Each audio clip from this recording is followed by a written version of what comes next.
ustedes como para el docente, sino que vamos a utilizar una metodología en la cual vamos a estar cambiando de pantalla, vamos a estar compartiendo algunos temas, algunas definiciones que es necesario que ustedes conozcan. Y por favor, yo les pediría su atención para que desde ya empecemos a adaptarnos al curso, para que lo comprendamos y nuestro conocimiento sea sensible para su digerimiento y beneficio individual.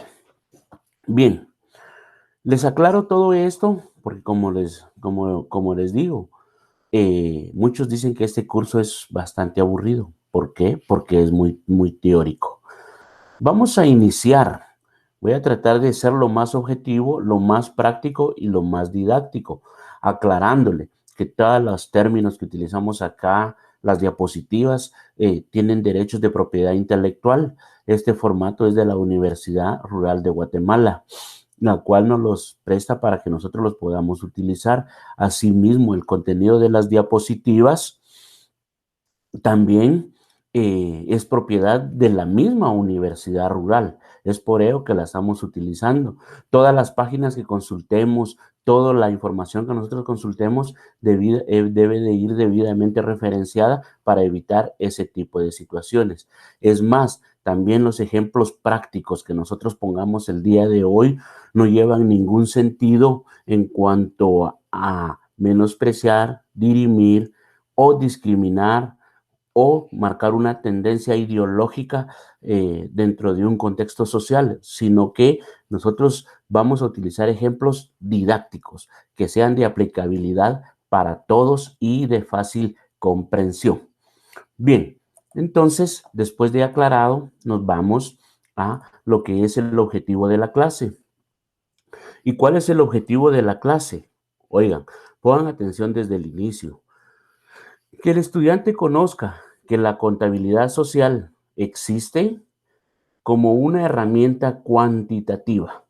Pónganle mucha importancia a esta palabra porque cuando hablamos de una herramienta cuantitativa nos estamos refiriendo a una herramienta que nos va a permitir dotarnos de conocimientos que podamos cuantificar a través de un análisis técnico los valores que una práctica contable o una práctica numérica nos van a reflejar sobre la valoración de fenómenos.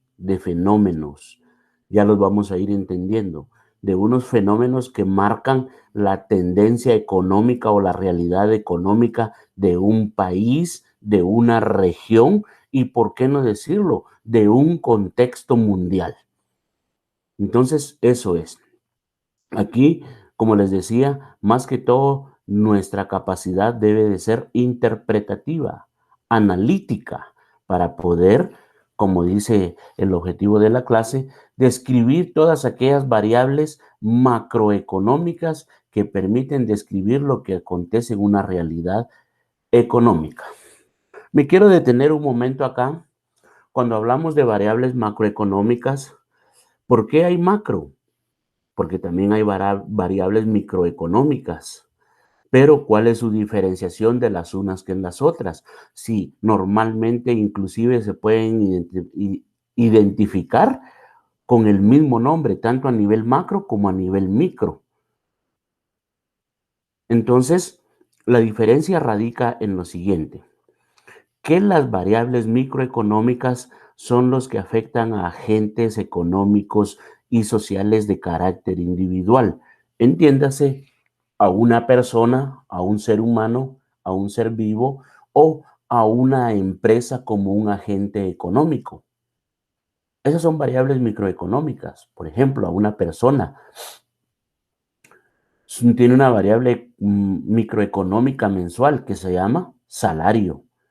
Entonces, eso indiscutiblemente afecta únicamente a la persona dentro de su presupuesto económico mensual. Dependiendo de sus ingresos, así va a ser la naturaleza de su presupuesto, el destino de sus fondos. A nivel empresarial, un promedio ponderado de ventas o un proyecto, las ventas brutas de una empresa. Esas van a afectar única y exclusivamente a la empresa, dentro de su contexto social, dentro de su entorno social, dentro de su funcionamiento. Ojo, no dentro de la naturaleza del mercado, porque entonces ahí, si ya lo vemos como mercado y en qué mercado está compitiendo la empresa, y entonces ya consideramos esas variables macroeconómicas, que la empresa, la única injerencia que tiene para esas variables macroeconómicas son las siguientes. Una adaptabilidad que debe de tener para poder adecuar sus condiciones a las condiciones, restricciones y ventajas que le ofrece el mercado. Por eso es muy importante y como les digo, entonces cuando nosotros hablamos de variables macro, son unas variables de dimensión muy alta, muy amplia, que ya son controladas no solo por el Estado, sino que, como les decía en su inicio, por los demás Estados Unidos en su conjunto. Dentro de esas variables macroeconómicas, solo para que ustedes se formen la idea, porque ya más adelante las vamos a ir viendo una por una, o varias de estas en su conjunto, dentro de las variables macroeconómicas, por ejemplo, está la PEA, en mayúsculas, P-E-A. ¿Y qué significa PEA? Población económicamente activa. ¿Y a qué se refiere? La población económicamente activa es el conglomerado social que a través de su fuerza de trabajo se genera sus propios ingresos y como producto de esos ingresos le genera un pago de impuestos al fisco para que el Estado se agencie de recursos económicos y financieros para la satisfacción del bien común a través de la prestación de los servicios, porque el Estado lo que hace es prestar servicios, no producir rentabilidades. Entonces, eso, está el PIB, P-I-B, grande como le llamamos, o vela evidental, entonces sería Producto Interno Bruto. ¿Y qué es? Es el total de ingresos netos o brutos que tiene un país durante un periodo determinado. Y también recordemos dentro de este contexto, nosotros como empresa, como persona, como les decía, el salario tiene una frecuencia mensual. El presupuesto de la empresa o el proyecto de la empresa tiene una frecuencia de tiempo anual que va del 1 de enero al 31 de diciembre. Abre el 1 de enero y cierra el 31 de diciembre y ya empieza a cumplir con sus obligaciones fiscales. De la misma manera, solo que en el Estado lo que se llama es presupuesto de gastos e ingresos de la nación, el cual también tiene una vigencia que va del 1 de enero al 31 de cada año. Ahorita ya va a empezarse con las noticias sobre la elaboración del presupuesto que va a regir para el siguiente año. En Guatemala hemos tenido el mismo presupuesto durante más de 3 años que asciende a 98,000 millardos de quetzales.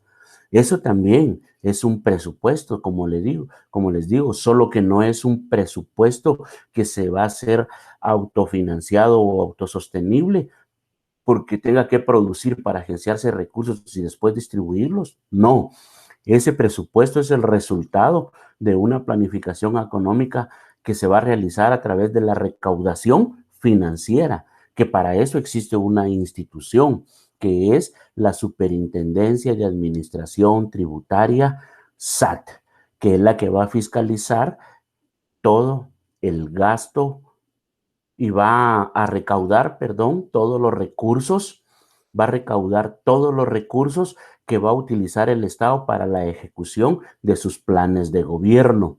Esos planes de gobierno que tiene computados el Estado de Guatemala en frecuencias de tiempo bastante amplias.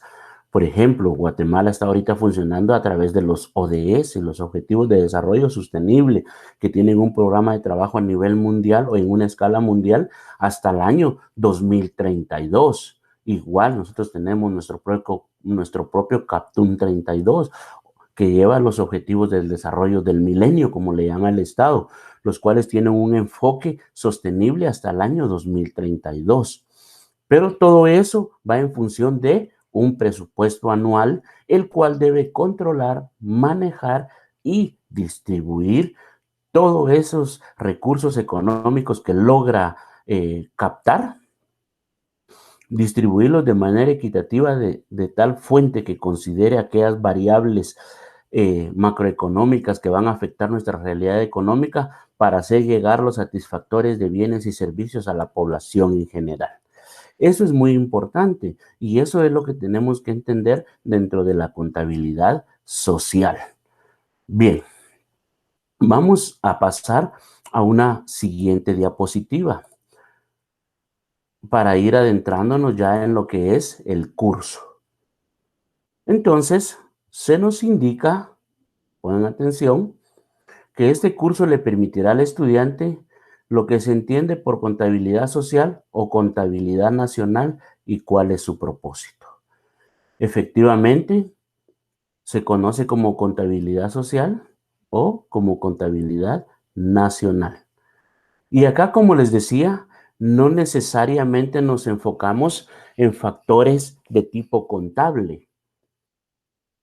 Claro, la contabilidad, el registro previo es la materia prima que le va a dar información cuántica o numérica o valorativa a las instituciones del Estado para que estos puedan hacer ese análisis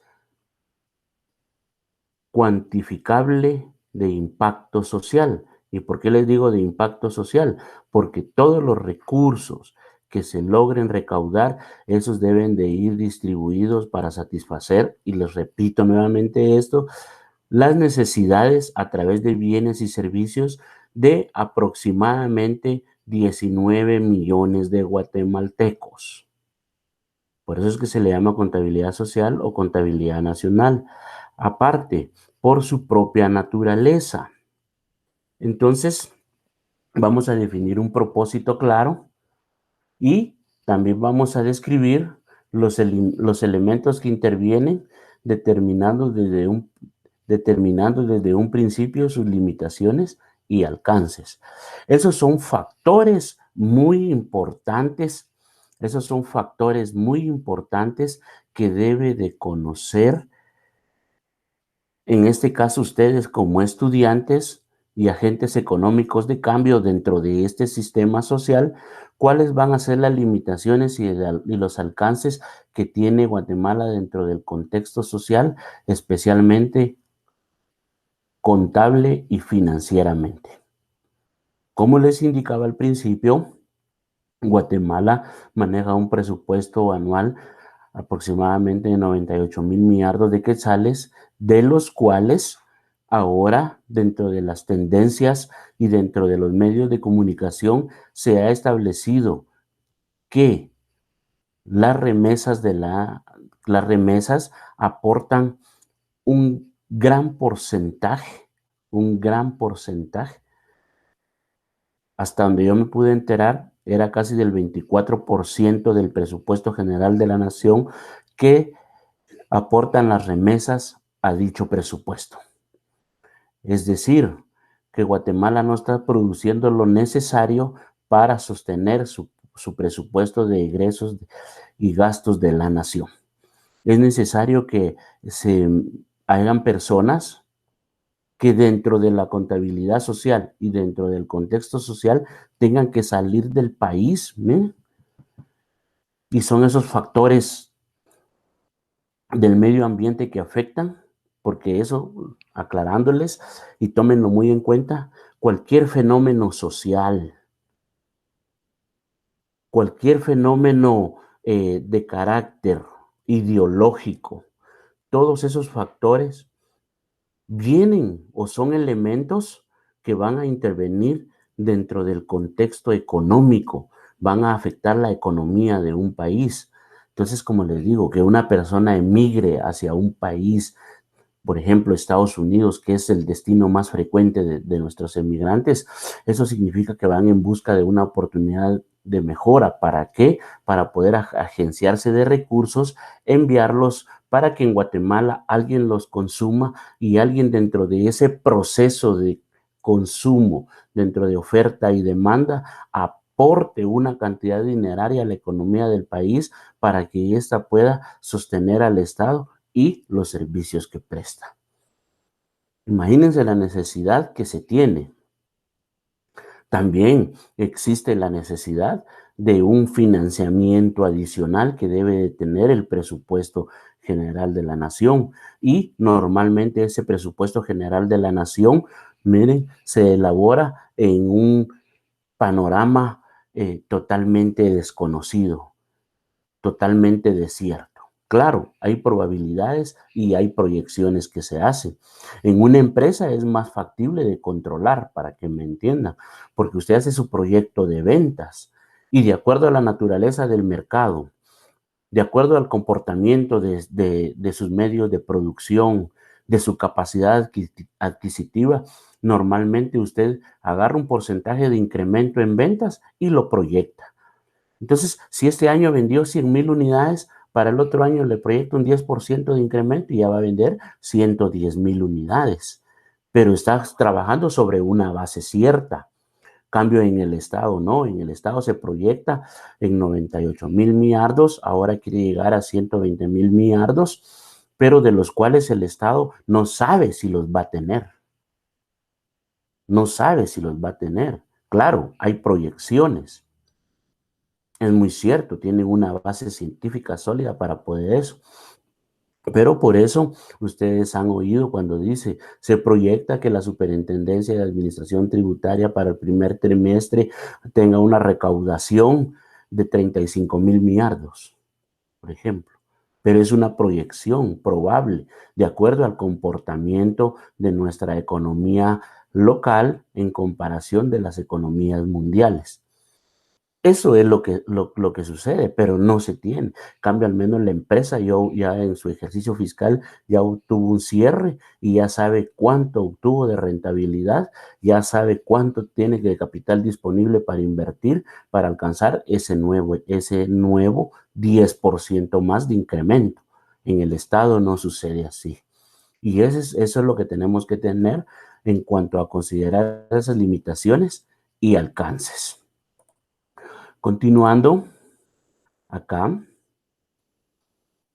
vemos que la contabilidad, y oigan, como les decía, la contabilidad como ciencia específicamente es la materia prima que va a proporcionarle, valga la redundancia, la materia prima a la contabilidad social para que pueda ser operada y o contabilizada gracias al principio de la partida doble. Y además de estar integrada por una serie de esquemas contables ya establecidos. Yo, como les decía al principio, no estoy demeritando porque no lo estoy haciendo, pero yo siempre hago una separación entre una contabilidad de una empresa privada y una contabilidad de del Estado, en cualquier institución del Estado. Por ejemplo, en una empresa tenemos que operar, registrar, elaborar, cuantificar, ver el origen y destino de los fondos. Cambio, en una contabilidad estatal lo que hace es una proyección a través de una herramienta que se llama Plan Operativo Anual, ¿verdad? Donde va el PAC, el Plan Anual de Compras, y otros factores que vamos a ir viendo a lo largo del curso. Entonces, viene y se programa y lo que se hace solo es un registro y se debe de llevar un control, eso sí, exhaustivo de ese registro que se hace y determinar el comportamiento y si se están cumpliendo las metas programadas, ya sea por mes, por trimestre, por semestre y por año. Esa es la mayor responsabilidad que se tiene. ¿Es un ejercicio complejo? Definitivamente es un ejercicio complejo.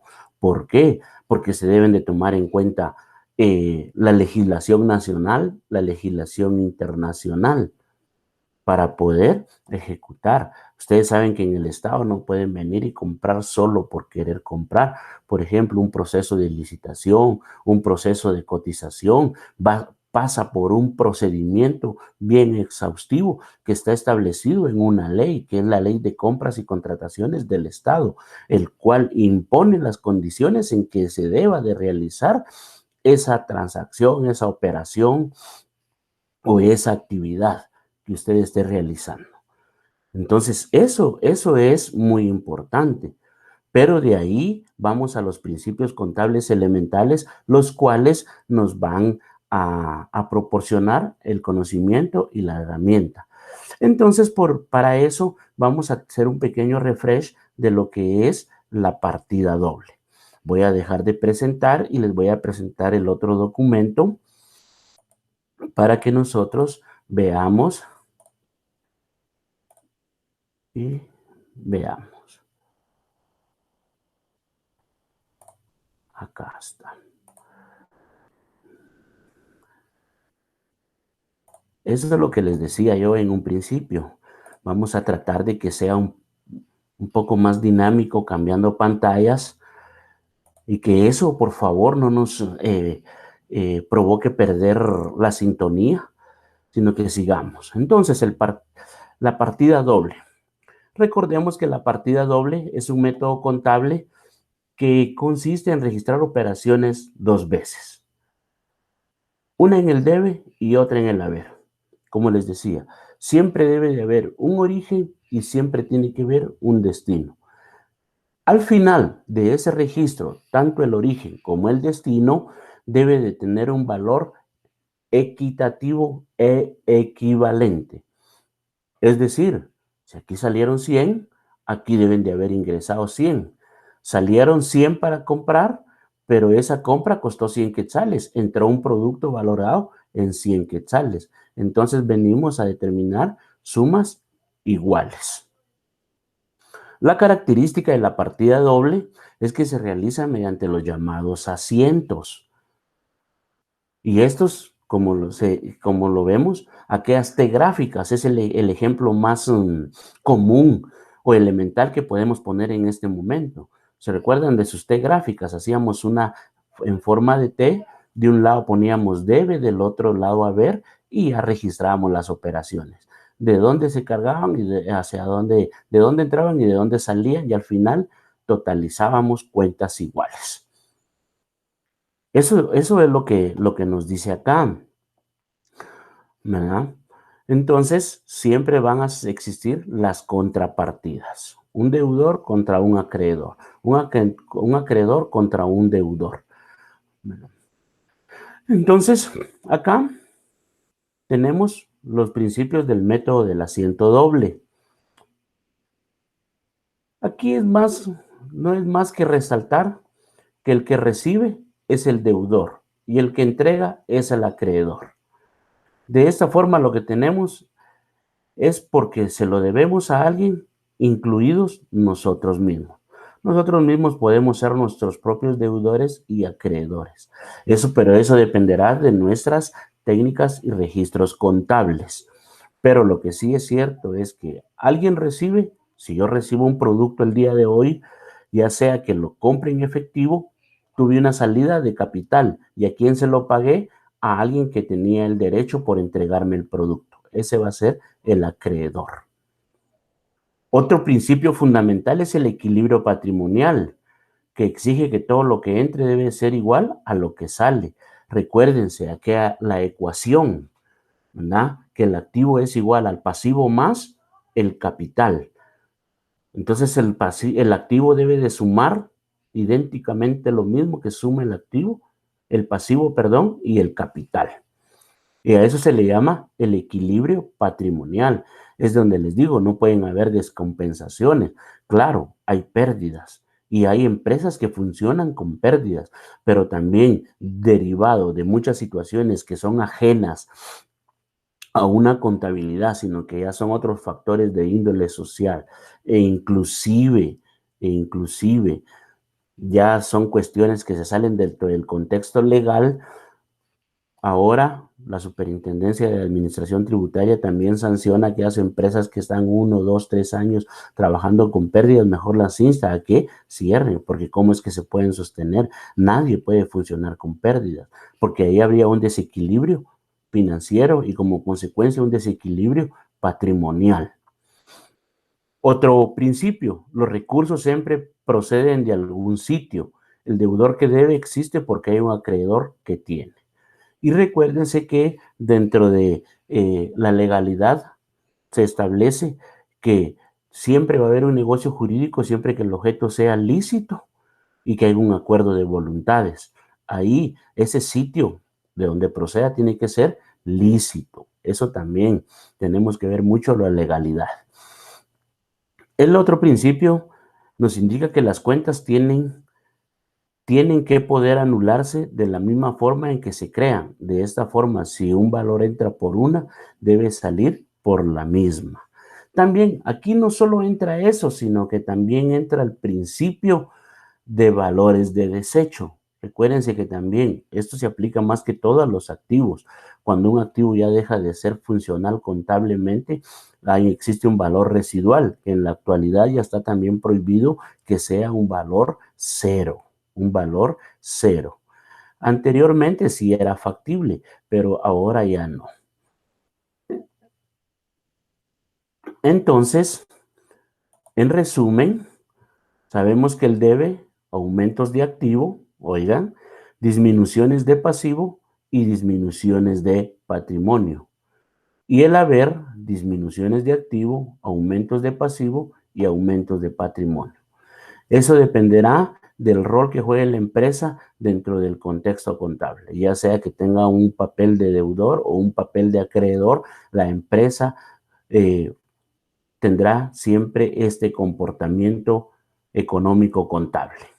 Eso es muy importante. Era importante recordarlo porque como les indicaba, y vamos a dejar de compartir y vamos a volver a nuestra presentación, vamos a volver a nuestra presentación y ahí lo podremos ver. Eso lo vimos con la partida doble, pero recuérdense que también hay otros estados financieros. Hay otros estados financieros. Está el estado, por ejemplo, tenemos el estado de situación financiera, que es el de pérdidas y ganancias, el balance general, el flujo de caja. Hay varios estados financieros que también se deben tomar en cuenta para poder operativizar la materia prima, como les indicaba, que son los valores numéricos o cuantificables que le van a servir a la contabilidad social para determinar o interpretar un comportamiento social en el corto, mediano y largo plazo. Eso es lo importante de todo esto. Bien, entonces, ahora vamos a pasar a lo que nos interesa saber, porque ahorita solo hemos hablado de elementos que se consideran técnicos, de elementos que se consideran subgénesis, es decir, que son el origen de toda una ciencia como es la contabilidad social, que utiliza principios postulados. Entonces, a través de los principios y sus postulados se viene a entender que es una ciencia que va a estudiar una realidad de acuerdo a unos agentes económicos que van a desdeñar dentro de todo el entorno social a nivel país. Entonces, continuando con eso, vemos y nos planteamos, con todo lo que yo les dije, la siguiente interrogante. ¿Qué es la contabilidad social? ¿Qué es la contabilidad social? Entonces nosotros acá venimos y le indicamos que es un registro sistematizado de los principales hechos económicos originados por la actividad que despliegan las entidades de una comunidad o sociedad. Ahí es lo que les digo. Entonces nosotros venimos en un registro sistematizado de los principales hechos económicos. ¿Qué son los hechos económicos? Era lo que les indicaba. Son fenómenos sociales, fenómenos coyunturales, fenómenos ideológicos. Todos esos factores vienen a afectar la economía de un país y se deben de evaluar por separado. Ya les puse el ejemplo, la PEA, el PIB, la oferta, la demanda. Todas esas son variables macroeconómicas que van a venir a normar el comportamiento de una comunidad o de una sociedad. Por ejemplo, tal vez ya es hasta trillado, porque, bueno, no digamos que es trillado, pero es el tema de moda, el COVID-19. Vieron que todo eso vino a ser, ¿cómo es que una enfermedad se convirtió en un hecho económico que origina una actividad que afecta a una comunidad o a una sociedad? ¿Me vieron? Si el COVID es una enfermedad, está en el área de la salud, sí, pero vino a afectar económicamente. Y entonces ahí es donde vemos nosotros ese registro sistematizado. Ahora pongámonos a pensar. Ustedes deténganse y analicen y piensen en la empresa donde ustedes trabajan. Si ustedes son sus propios dueños de su propio negocio o comercio, también analícenlo y pregúntense o hágase la siguiente pregunta. Yo registré el impacto del COVID en los sistemas contables de mi empresa en el año 2020. Definitivamente no. Las empresas, Guatemala como país, usted como trabajador asalariado, usted sabía que al comenzar el año 2020, usted todos los meses por el trabajo que tiene iba a ganar un salario. La empresa sabía que de acuerdo al comportamiento de ventas, de servicios que prestó en el año 2019, en el 2020 iba a realizar lo mismo y superar esas metas establecidas. Eso lo tenía usted bien claro. Pero ya vieron, viene el 13 de marzo y paz.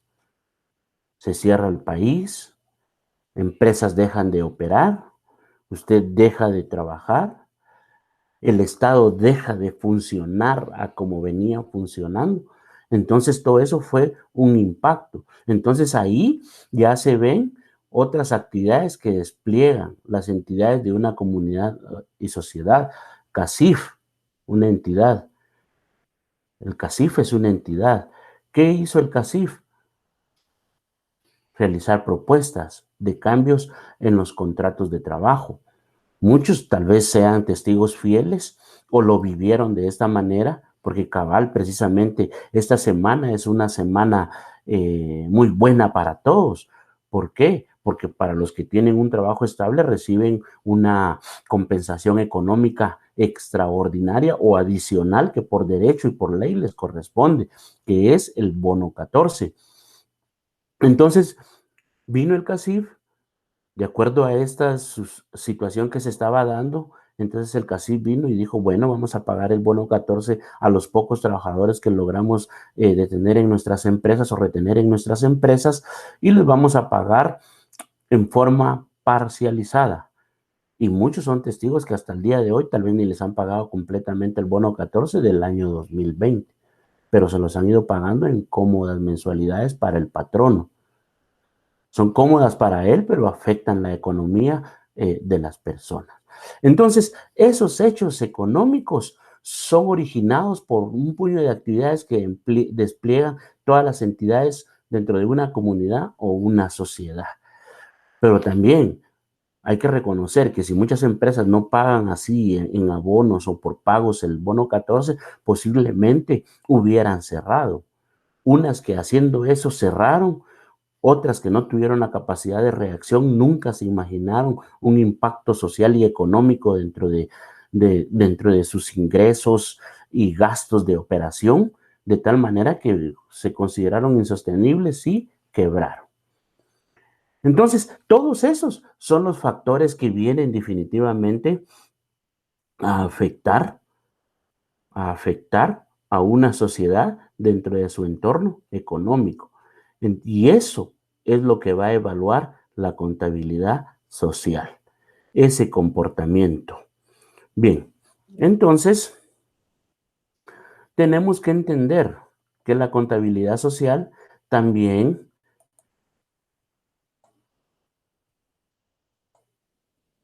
es relativamente nueva. Y para ello vamos a ver los antecedentes de la contabilidad social. Y se dice que la contabilidad social surgió de la necesidad práctica de disponer de información para conocer el funcionamiento del sistema económico, principalmente en la posguerra. Mira, entendamos la historia.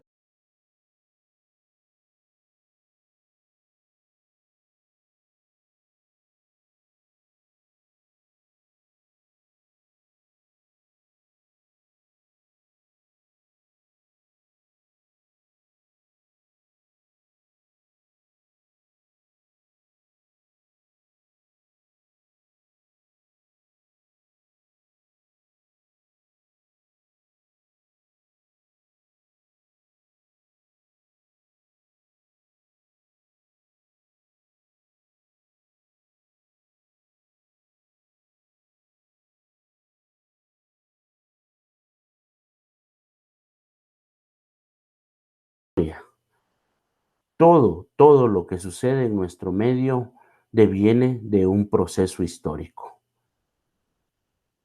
¿Ya vieron?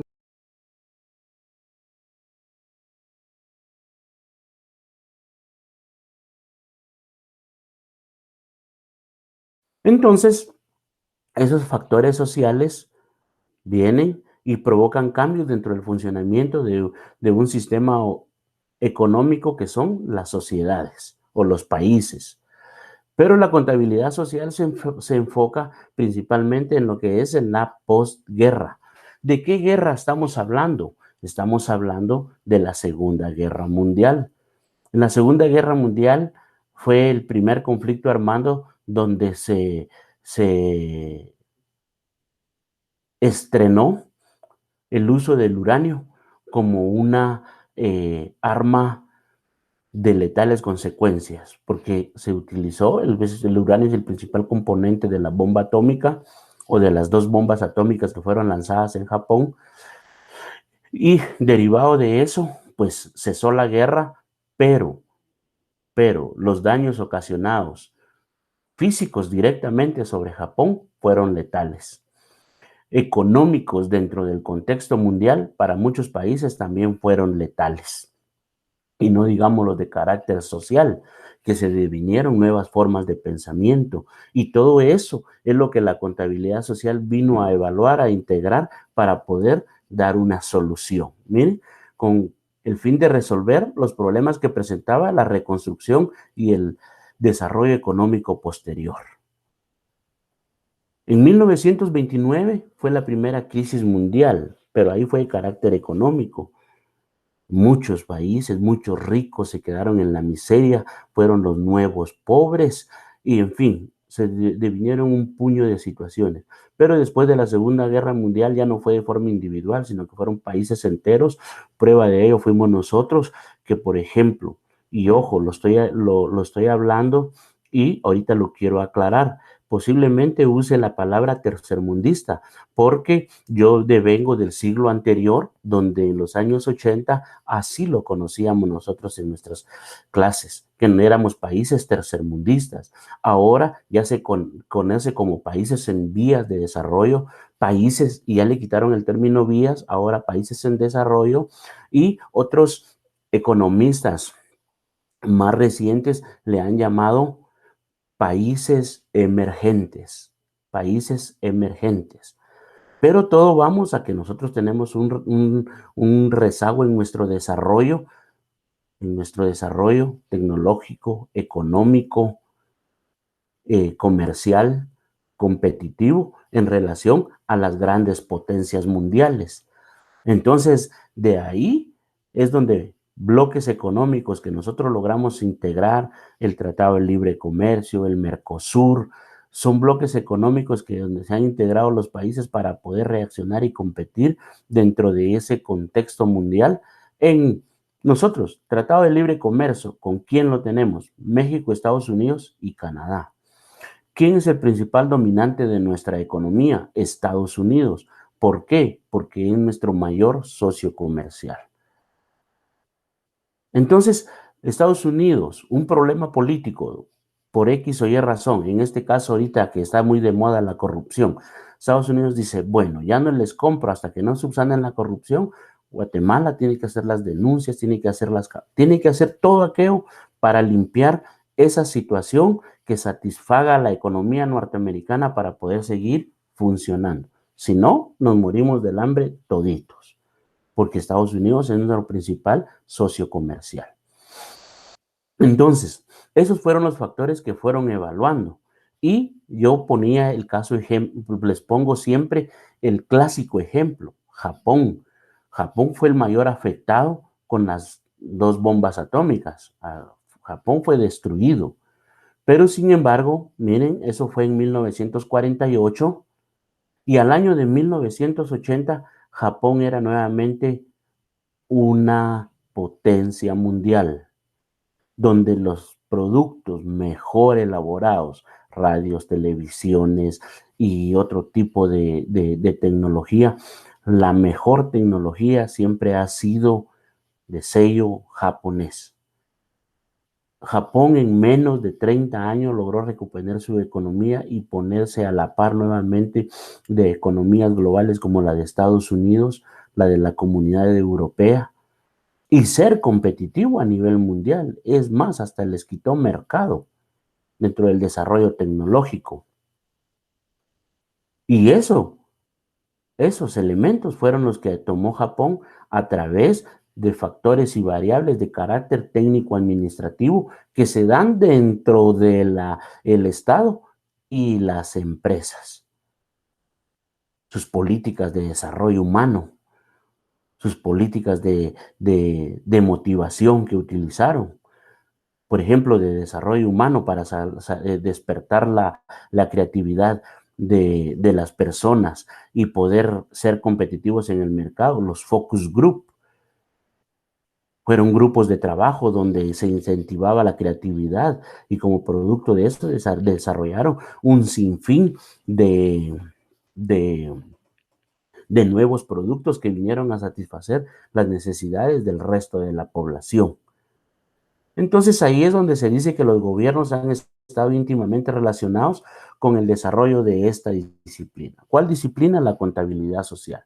Y que constituye para ellos un importante instrumento para la aplicación de políticas económicas gubernamentales.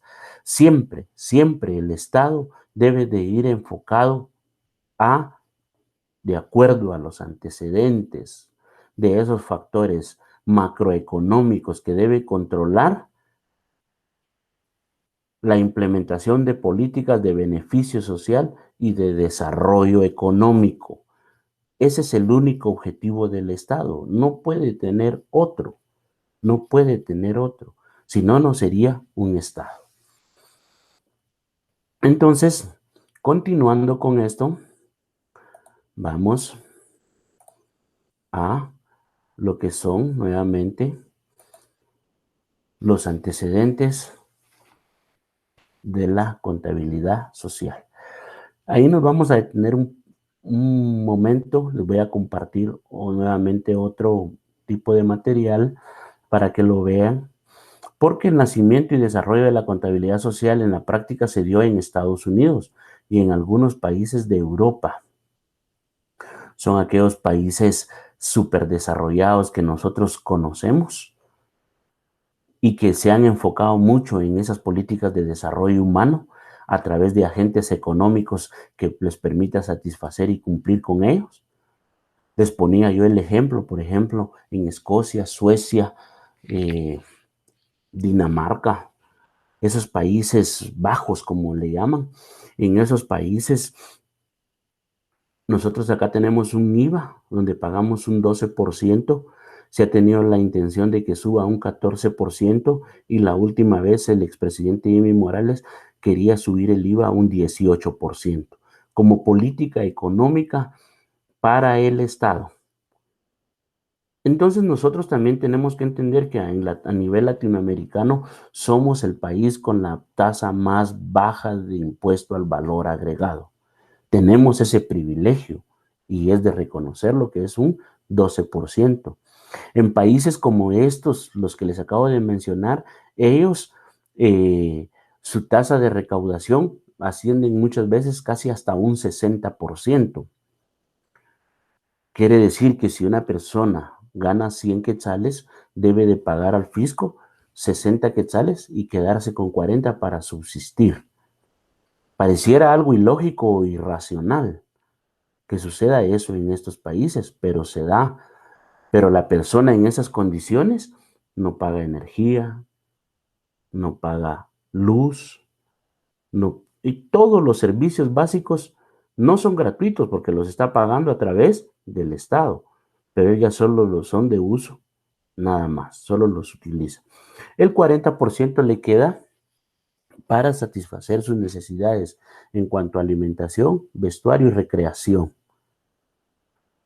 Entonces, todos esos, miren, todo ese tipo de cuestiones impactan hasta también en la calidad de vida y es lo que ve la contabilidad social, porque las personas allá son bastante longevas, llegan a una edad bastante avanzada, derivado de esas condiciones de vida donde ellos ya no se preocupan. En cambio, nosotros acá tenemos, en nuestro presupuesto, tenemos que estar agregando pasajes, luz eléctrica, internet y alimentación, vestuario, recreación, en fin, todo ese tipo de factores que nos vienen a generar un estrés que lo que va provocando es una disminución en nuestra vida. Nuestros años de vida se van disminuyendo de tal manera que el promedio de vida para un guatemalteco está entre los 65 a los 71 años. ¿Mm? Y son factores que usted dirá, ¿qué tiene que ver esto? Sí, porque son políticas de desarrollo humano que valora la contabilidad social como una necesidad. Y nosotros no nos enfrentamos a varios obstáculos, nosotros nos enfrentamos a un cúmulo de obstáculos, porque somos países con economías emergentes, como les decía, países subdesarrollados, como le llamábamos anteriormente. Pero la contabilidad social se enfoca dentro del entorno, dentro del entorno. Y específicamente dentro del medio ambiente. Es por ello que yo les voy a dar varias definiciones en este momento, de las cuales quiero que analicemos. Vamos a dejar y vamos a volver a presentar un documento acá. Y es un documento en el cual, miren, yo me baso mucho. Porque la contabilidad social ahorita la hemos visto como aquella ciencia que le permite al Estado, a través del análisis de resultados, crear políticas de desarrollo humano y social, y efectivamente así es. Pero la contabilidad social, después del entorno de esa posguerra, como les digo, también enfocó sus esfuerzos en el análisis del medio ambiente, Es ahí donde venimos y les quiero compartir que existen tres teorías sobre las cuales se formula el desarrollo de la contabilidad social o la evolución histórica de la contabilidad social. Y como toda ciencia, empezó de lo particular a lo general. Entonces hay tres teorías.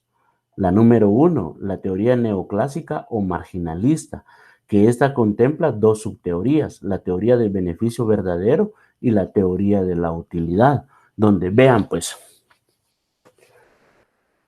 nosotros estamos ahorita donde no sabemos en qué época del año estamos, si es invierno, si es verano. Sabemos que es invierno porque llueve, pero no sabemos si es verano por el calor que tenemos. Los que tal vez son contemporáneos míos se recuerdan que en las épocas de diciembre, noviembre, diciembre, enero y febrero era frío. Ahora frío, calor, lluvia, calor, calor, frío, no se sabe. Pero ese es el resultado de un deterioro. ¿De qué? De nuestro medio ambiente. ¿Provocado por qué? Por la emisión de gases, por el excesivo consumo de combustibles fósiles. Y eso fueron las teorías. Miren, la teoría del beneficio verdadero. Esta sostiene que la empresa en la determinación de sus resultados ignora los efectos sociales y medioambientales. Eso se dio mucho en países, como les digo, Japón logró un gran auge, pero como consecuencia de eso, una contaminación ambiental que deterioró la capa de ozono. Y aquí son aquellas empresas que lo único que les interesa son ganancias. Ganar, ganar, ganar, no importando el daño que haga. Y así empezó la contabilidad social, a evaluar ese tipo de empresas que estaban provocando un daño social y medioambiental. ¿Y quiénes viven en sociedad? Los hombres. ¿Quiénes están en el medio ambiente? Los hombres y la naturaleza.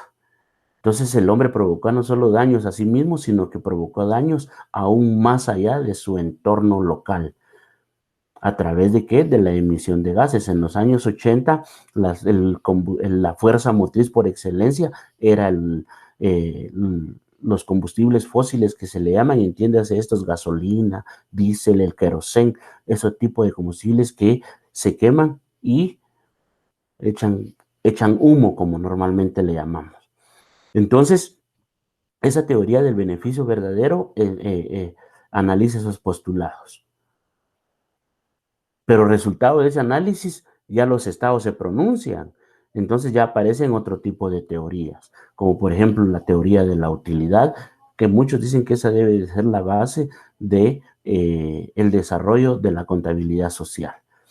Porque esta teoría sostiene que las empresas deben informar a la sociedad aquellas actividades que realicen y les afecta con la finalidad de que existe evidencia para que los usuarios individuales las consideren en la toma de decisiones.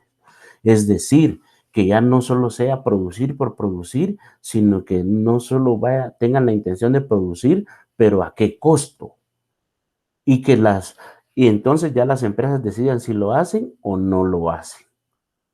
Pero también es un poco arbitraria porque lo dejan siempre a criterio de las empresas. Por eso ya vieron que están aquí los países del G12, aquellos países que son los 12 países que más han contaminado al mundo. Está el protocolo de Kioto, el cual no han querido firmar porque saben que al firmarlo tienen que hacer acciones que relativamente afectarían sus economías por las grandes cantidades de inversión para tratar de salvar el planeta. Entonces, eso siempre son dos teorías que van siempre de la mano, una en contraposición del otro, para poder sacar adelante a Guatemala. Después tenemos, acá lo podemos ver, las teorías institucionales. Y esas que tienen tres subteorías, que es la teoría del partícipe, la teoría de legitimación y la teoría constructivista. La teoría del partícipe dice que es una extensión democrática, ya que menciona que la democracia no ha de ser basada solo de los propietarios del capital, promoviendo la responsabilidad social y medioambiental que tienen las empresas. Estas teorías institucionales dicen que los dueños del dinero no pueden hacer lo que quieran solo por tener dinero. En esencia, ese es el principio. Sino que también deben de tener las empresas una responsabilidad social, es decir, aunado a que los estados promuevan la producción, la comercialización, la distribución de bienes y servicios, también en compensación, de acuerdo al daño que se provoque, deben devolverle algo a la sociedad. Y aquí yo ponía el ejemplo, por ejemplo, de los ingenios, los ingenios, empresas de gran renombre, que ellos, dentro de esa responsabilidad social, les pongo como ejemplo, tal vez ustedes conocen otros ejemplos, pero yo veo que estos ingenios lo que hacen es tener escuelas para los hijos de sus trabajadores. Hay empresas que tienen institutos para que los trabajadores cuando llegan sigan estudiando, se profesionalicen e inclusive hay una empresa que hasta universidad les tiene a sus trabajadores para que se desarrollen.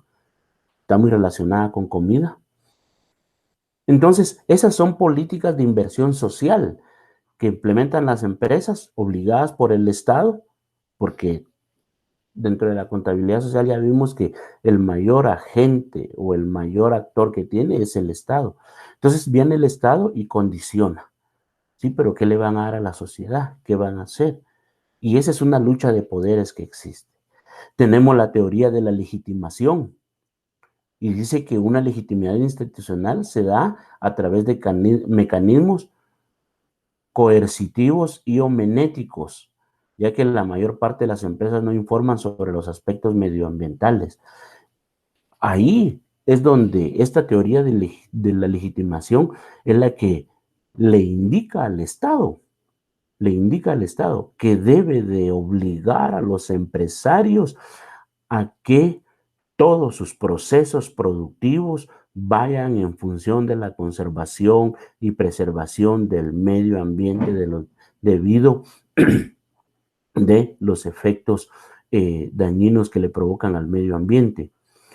Ya vemos, por ejemplo, estaba leyendo un artículo, no recuerdo el nombre de la ciudad, pero decía, la primera ciudad es una ciudad de estos Países Bajos, con el 100% de vehículos que funcionan con energía eléctrica. Cargan las baterías y andan ahí funcionando los vehículos. Ya no hay una emisión de gases. No sé si los obligaron en ese estado. No sé, pero lo que sí es cierto que la reducción de gases de CO2, gases tóxicos para la capa de ozono, se ha reducido y en una cantidad bastante considerable. De un 100% eso se redujo a un 63.5%, que fue lo que leí. En cuanto a la contaminación. Pero ¿quién? Dice que esto debe de ser a través de mecanismos coercitivos. ¿Y cuáles son los mecanismos coercitivos en países como los nuestros? La ley. La ley. Y la ley basada en un interés estatal. Tenemos la teoría constructivista, donde dice que la contabilidad es un influyente mecanismo de gestión económica y social por cual se le considera como un elemento importante para la construcción social de la realidad. Aquí se desvirtúa un poco, porque aquí lo que dice es que lo que importa son los números, y basados en esos números se deben tomar decisiones. El problema es que si hoy tomo la decisión basada en números para destruir, mañana tengo que tomar decisión basada en números para corregir, y eso representa costos. Y recuérdense que destruir es fácil, construir es lo difícil. Un árbol tarda 40 años en crecer, se bota ahora, en 10 minutos lo bota una máquina y después vuelven a sembrar un árbol que dentro de 40 años va a estar como agente dentro de la naturaleza jugando su papel que le corresponde. Esas son las situaciones que se nos dan dentro de estos fenómenos. Y por último, yo la considero como la más importante, tenemos la teoría crítica. Y esta teoría crítica sostiene que la producción social es una confluencia de esfuerzos que hace la sociedad para llegar al fruto social. Entonces, ahí lo que nos está diciendo esa teoría es que debe haber una interacción, tanto el capital como la mano de obra, tanto el dinero como la sociedad. Y eso solo lo puede lograr el Estado a través de políticas gubernamentales. Cada quien debe de dejar eh, sus intereses personales, porque aquí lo mencionan, miren, que el trabajador participa a través de un salario, miren, dejando por un lado otros factores que participan en esta producción social. Analiza las clases y comportamientos del mercado y la determinación del valor de los bienes y servicios. Y pone al Estado, que como cualquier organización, participa bajo sus propios intereses. ¿Quién es el que al final tiene el poder coercitivo a través de la ley o la legislación? Normar las conductas. Y eso es lo que definitivamente es lo que le interesa a la contabilidad social, el papel que juega cada uno de estos actores dentro de ese contexto social. Bien, vamos a dejar de compartir, vamos a volver a la presentación para continuar con nuestra clase. Entonces ahí volvemos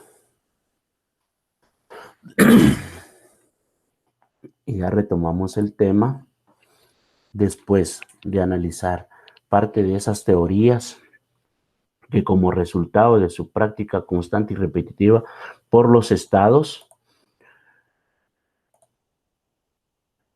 esa constante práctica y repetitiva por los estados nos viene a determinar el papel o rol que debemos de jugar cada uno dentro de ese contexto social. Ahora veamos un factor muy importante que está dentro de esta diapositiva. ¿Qué es eso? Miren, tratar de adaptar estos sistemas a los países en proceso de desarrollo es lo que provoca que se enfrenten a varios obstáculos, tales como los métodos de estimación que no son los más adecuados en las necesidades de estas sociedades. ¿A qué se refiere eso? Miren, ese ha sido siempre el problema y por eso es que les digo, nos consideran países de economías emergentes o economías en desarrollo y que no vamos a dar la talla porque nos comparan siempre con esas economías globales. Y era lo que les decía.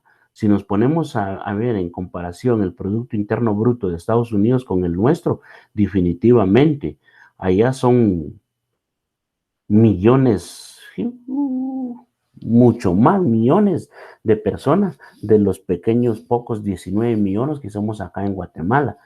No digamos El Salvador, que son 6, no digamos Costa Rica, que también son 7 millones de personas. O sea, son poblaciones relativamente pequeñas en comparación a la población de Estados Unidos, en comparación a la población de Brasil, de Argentina. Y sin embargo, Brasil y Argentina todavía se quedan cortos en cuanto a sus economías en comparación a Estados Unidos. Entonces, ese ha sido el problema. Y ese ha sido el problema que la contabilidad social más que todo lo provocó y no lo ha podido contrarrestar, porque los métodos de cálculo y de diferenciación son los mismos para todos, no ha segmentado. Y me imagino que no ha de ser posible.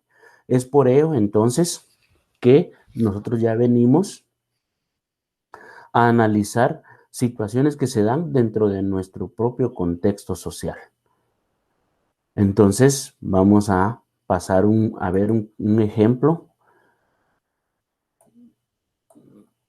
de lo que es el análisis de nuestra situación económica. Y como les decía, aquí está la fecha en que fue consultado y la hora, si ustedes quieren accesar. Entonces aquí tenemos el análisis de la situación económica para Guatemala y aquí tenemos lo que les decía, es una característica de la contabilidad social. La contabilidad social se va a caracterizar por el manejo de muchas variables. Por ejemplo, FMI. ¿Qué es FMI?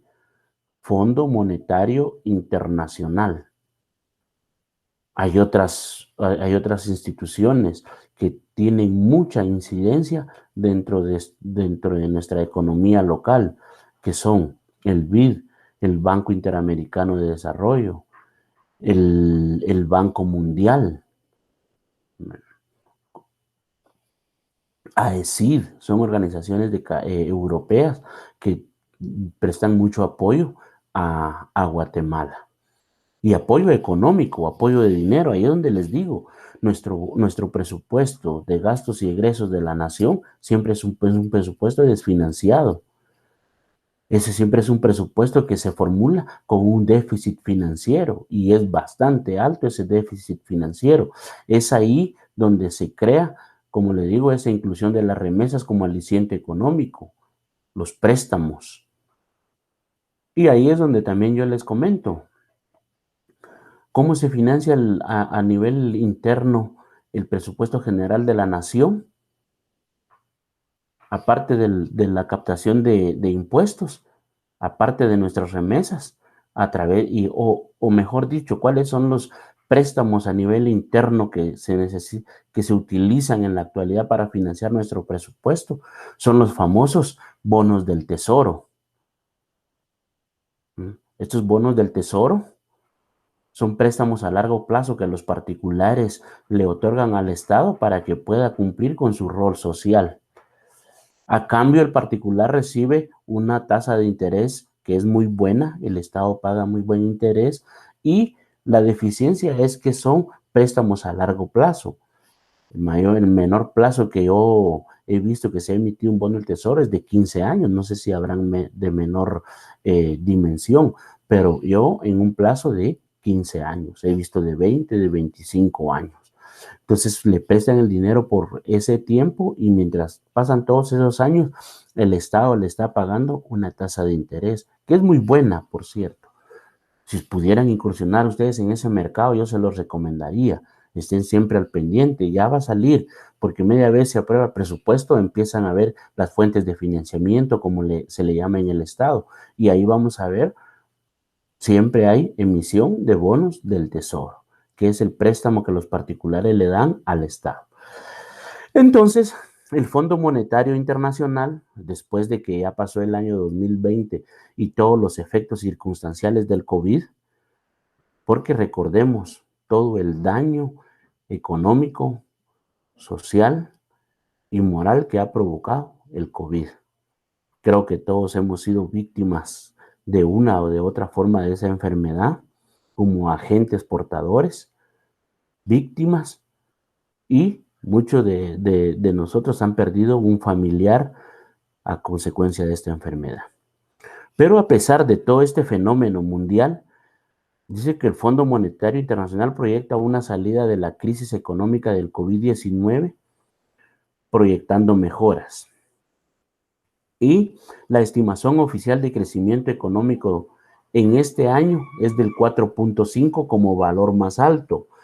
Tengan presente y vamos a ver muchos agentes o factores económicos en los cuales vamos a oír, es que va a crecer 0.5 de índice porcentual, va a crecer un 1% porcentual y eso nos genera grandes expectativas de desarrollo porque esos índices siempre son bien contraídos y siempre van a tener una frecuencia, un rango entre 2 a 3 puntos lo más. No puede ser mayor.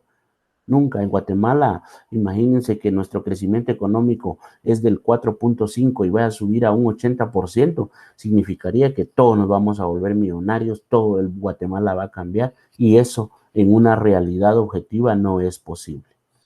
Entonces el crecimiento como valor más alto va a ser del 4.5% y del 3.5 como valor central y 2.5 como menor valor. ¿Eso qué significa? Que si estamos dentro del 4.40, 4.30, 4.35, 4.0, todavía nos consideramos como un crecimiento óptimo. Si estamos dentro de un 3.5 a un 3.40, así hacia abajo, estamos dentro de un valor central. Y si vamos de un 0.5 a un 2.40, a un 2.30, ya no estamos cumpliendo las expectativas. Entonces es redireccionar nuestras políticas de desarrollo y de crecimiento para poder superar ese 2.5, porque no estamos llegando ni siquiera a las expectativas mínimas. Voy a cambiar, dejar de presentar y les voy a presentar otro documento en el cual me es necesario que lo veamos. Acá lo tenemos. Es el mismo, me van a decir ustedes. No, no es el mismo. Ya vamos a ver por qué. Si quiero que lo vea. Miren. Ese es un caso real. Eso es lo que se tiene de estimación. Las perspectivas para la economía guatemalteca en 2021, miren, son positivas, dado que luego registró una reducción del 1.5%, es lo que les digo. Si esa reducción fuera del 3.5, ya Guatemala estaría colapsada. Nunca, nunca van a bajar de 3 puntos porcentuales en ningún factor, en PIB, en PEA, en PIB, no van a, no van a bajar. Entonces, una reducción del 1.5 en el 2020. ¿Bien? Entonces, acá el Banco de Guatemala proyecta que el crecimiento del Producto Interno Bruto crecería en un rango entre 2.5% y 4.5%, que es lo que estábamos viendo, con un valor central del 3.5%. ¿Bien? ¿Y eso cuál es el efecto? ¿Por qué Guatemala se visualiza así? No es porque Guatemala sea competitiva, no es porque Guatemala sea astuta, no es porque el Estado de Guatemala se lo haya proyectado, sino que el Estado de Guatemala lo que va a hacer es aprovechar, miren, el crecimiento de las proyecciones de la economía a nivel mundial, incluyendo los principales socios comerciales de Guatemala, que era lo que les decía. Esa es la situación, que nosotros somos un país de impacto. Todo lo que sucede en el extranjero viene a afectarnos, ya sea positiva o negativamente. Siempre me gusta poner ese ejemplo claro, que cuando se oye que va a haber una guerra en el Medio Oriente, inmediatamente la gasolina aquí crece, aumenta desorbitantemente y como consecuencia se afecta toda la canasta básica. Y lo malo que lo que no crece son los salarios, al contrario, se reduce la capacidad adquisitiva de las personas. Y me gusta poner este ejemplo porque ya vieron, en plena pandemia 2020, marzo, abril, mayo, junio, estábamos encerrados. ¿Y a qué precio llegó el galón de gasolina en esos meses? 19 quetzales un galón de gasolina. Imagínense, ahorita está en 28 quetzales, 28 y algo. Más de 9 quetzales del precio de su valor hace un año. Pero sin embargo, ahí estaba. La producción en los países árabes nunca se detuvo. Siempre hubo combustible, siempre. Pero entonces ahí entra otro agente económico, que es la demanda. Y eso va a tener que ver mucho con los precios. Más adelante lo vamos a poder determinar. Lo vamos a poder determinar. Y dice, a mayor oferta, mayor precio. A mayor demanda, menor precio. A menor demanda, mayor precio. Son teorías contractuales de elasticidad, oferta-demanda. Pero en este caso, había combustible, había producción, estaban las personas. El agente económico que consume el combustible son los humanos a través de los diferentes aparatos. O sea, la población ahí estaba. El problema eran las políticas. Vieron los aviones, los aeropuertos cerrados, grandes consorcios económicos en materia de aviación quebraron, no pudieron sobrevivir a la crisis. Entonces, ¿qué les tocaba a los productores? No nos están consumiendo. Entonces, ¿qué hacemos? Bajémosle de precio. Y sin embargo, a pesar de que le bajaron el precio, el consumo se detuvo por esas políticas que implementaron los estados como responsables directos. Es donde todos los hechos y agentes económicos que menciona, que hemos visto hasta este momento, son producto de los estados en concordancia o en la integración con el ser humano. Entonces, en esta gráfica, ¿ven? En esta gráfica, en color verde, está el año 2020 y en color un poquito más oscuro está el año 2021. Y como pueden ver, en color verde, miren la agricultura. Es algo que nosotros debemos de entender. Nosotros somos un país eminentemente agrícola y a pesar de pandemia, miren, eh, ¿se recuerdan las aglomeraciones que existían en los supermercados por acapararse del consumo? Miren, en el año 2020 la agricultura tuvo un 2.8 de crecimiento. Eso significaría y posiblemente que las personas empezaron a comer más sanamente porque consumieron más productos agrícolas. Año 2021, miren, vuelve a disminuir. ¿Por qué? Porque se levantaron las restricciones.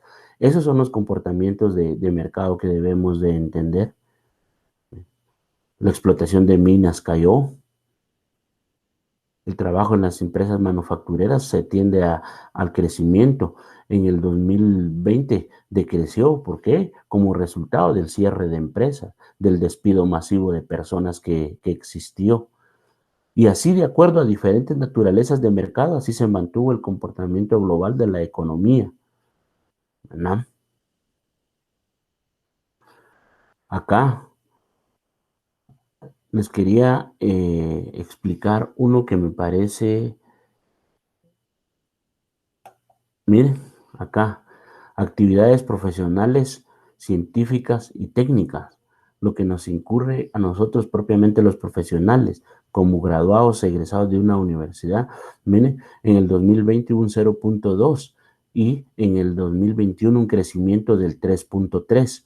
Yo consultaba con unos abogados y ellos me decían que dentro de sus estudios macroeconómicos que hicieron, ese fue uno de los gremios más afectados porque la gente no estaba pensando en comprar, hacer una escritura, en hacer una declaración jurada. No, las personas estaban más preocupadas en comer. Se endeudaron para comer, no para pagar servicios. Entonces, todos los servicios profesionales, dentro de todos esos, los únicos que sobrevivieron y sobrevivieron bien fueron los servicios médicos. Volvieron millonaria a otro segmento de la población que fueron los dueños de los sanatorios por esos cobros inhumanos que proyectaron durante la pandemia. Pero miren, sin embargo, las actividades profesionales, científicas y técnicas en el 2021, a la fecha que llevamos, se proyectan en un crecimiento de un 3%, de un menos 0.2 al que habían disminuido. Imagínense, quiere decir que sí, la economía, el trabajo se está levantando. Hay efectos positivos que van a beneficiar a la población. Entonces, esta es la estimación de cierre y las cifras proyectadas para el año 2021. La enseñanza, ¿eh? Se incrementó la deserción escolar. Y entonces, ¿ahora qué va a pasar? Muchos, no solo a nivel primario, secundario, sino que a nivel universitario, muchos dejaron también la universidad. Pero sin embargo, este año la motivación en las personas creció y va a crecer en un 2.5. Porque recuérdense que muchos al desmotivarse y dejar un año, difícilmente nos cueste regresar, ¿verdad? Pero sin embargo, estamos regresando. Entonces, acá vamos a ver lo que son las actividades prósperas. Y aquí hay un resumen de estas mismas, que era lo que yo les estaba explicando. Miren, que tendrán un crecimiento esperado y que van a aportar al PIB del presente año. Entonces, las que más van a contribuir y que tendrán un crecimiento, ¿eh? Va a ser comercio y reparación de vehículos, industrias manufactureras, la construcción, actividades inmobiliarias. Era lo que yo siempre les digo. Guatemala es un país sumamente rico. En plena pandemia, las personas comprando motocicletas, comprando y cambiando sus vehículos. Ahorita el parque vehicular se aumentó en plena pandemia. Pareciera que nadie dejó de trabajar, pareciera que nadie se limitó en sus recursos porque se están comprando y comprando y consumiendo vehículos, casas. Y eso es bueno, quiere decir que el guatemalteco es productivo y es lo que debe de aprovechar el Estado y es lamentablemente lo que el gobierno actual está desaprovechando, esa capacidad intelectiva que tiene el guatemalteco para salir adelante. Se está menospreciando las políticas de crecimiento económico. Bien, entonces se destaca que las actividades de alojamiento, mire, y servicio de comida, transporte, almacenamiento y otras actividades de servicios y enseñanza registrarían una recuperación importante, siendo esas las actividades que fueron más afectadas en el año anterior. ¿Por qué las comidas? Todos los restaurantes fueron cerrados y han tenido un propio crecimiento. Y yo siempre les digo a muchos, aquí aplica aquello de que aquel dicho muy popular que tienen los jóvenes ahora, que es viernes y el cuerpo lo sabe, eso pasó a la historia. No sé si se va a volver a implementar. Yo creo que sí. He visto una cantidad bastante cuantificable de accidentes últimamente que suceden los días sábados por la madrugada, resultado de esa práctica social, que es un agente económico. Porque el hecho de que alguien se desvele, que vaya a un antro, a un restaurante, a pasársela bien un rato, se va a ir a gastar sus 500, 600, 800 quetzales y eso ya es un aporte importante, porque si salen 10,000 personas ya son 8 millones de quetzales que va a recibir todos los restaurantes y de esos 8 millones grábenle un 12% y ya van a recibir más o menos 1.3 de millones de quetzales de impuestos el Estado. O sea, es sustancial. Estamos hablando de números bajos. Entonces, en eso en cuanto a la comida, el transporte, ¿me vieron? Una recuperación que va a tener el transporte, pasajes excesivamente caros, los que están cobrando todavía en la actualidad. Durante la pandemia no trabajaron y todo este 2021, 5, 10, 15 quetzales un pasaje que se debe de pagar. Condiciones pésimas, pero el cobro excesivo. Entonces, eso es lo que da un crecimiento. Y de acuerdo a las teorías, la marginalista dice, no importa, lo importante es que ingrese dinero, aunque los mismos buses sigan siendo eso. Esos son los factores de estudio que debe de tomar en cuenta la contabilidad social. Por eso es la importancia, como les decía, esto se va a tornar un tanto aburrido porque no vamos a hablar tanto de números, sino que de factores. Vamos a regresar. Acá les digo, acá está la fuente donde fue tomada este artículo. ¿Eh? Y precisamente fue el día de hoy para que la información sea la más reciente posible, que es lo que nos interesa, porque esto de la contabilidad social, de acuerdo a sus políticas, siempre está en constante cambio y evolución. Bien, vamos a dejar de compartir y volvemos nuevamente a nuestra presentación. Bien, entonces acá tenemos nuestra presentación y estábamos viendo el análisis de la situación económica. Ya vimos otro ejemplo donde ahí mismo se consideran estos factores de crecimiento como valores mayor valor y menor valor, pues que se deben de considerar para cualquier política de desarrollo que el Estado de Guatemala quiera implementar. Y también dentro de la contabilidad social, otro factor muy importante, y acá, otro factor muy importante que quiero aclarárselos es que una de sus herramientas principales van a ser las variables y los indicadores. El uso de las variables son las que van a proporcionar esa fuente cuantitativa que nos van a desarrollar los indicadores de interpretación. ¿A qué me refiero? Siempre una variable económica va a ser dividida dentro de un efecto de esa misma variable económica para poder establecer un indicador. Por ejemplo, la desnutrición. ¿Vieron cómo se ha incrementado? Ahora, 1 de cada 2 niños está en desnutrición y en desnutrición crónica.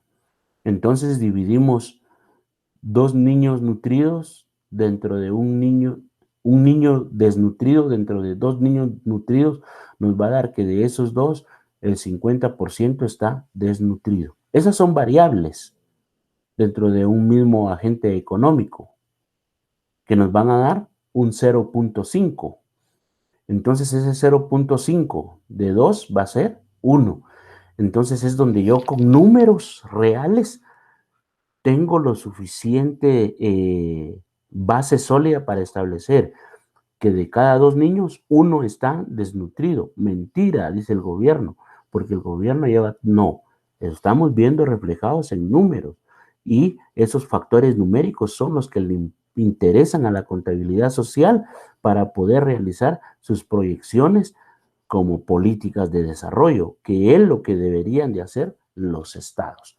Entonces, los indicadores es un factor, una característica muy importante que va a utilizar la contabilidad social. Bien, continuando con la presentación, también al final de cada clase, como ya es conocimiento de ustedes, acá vamos a tener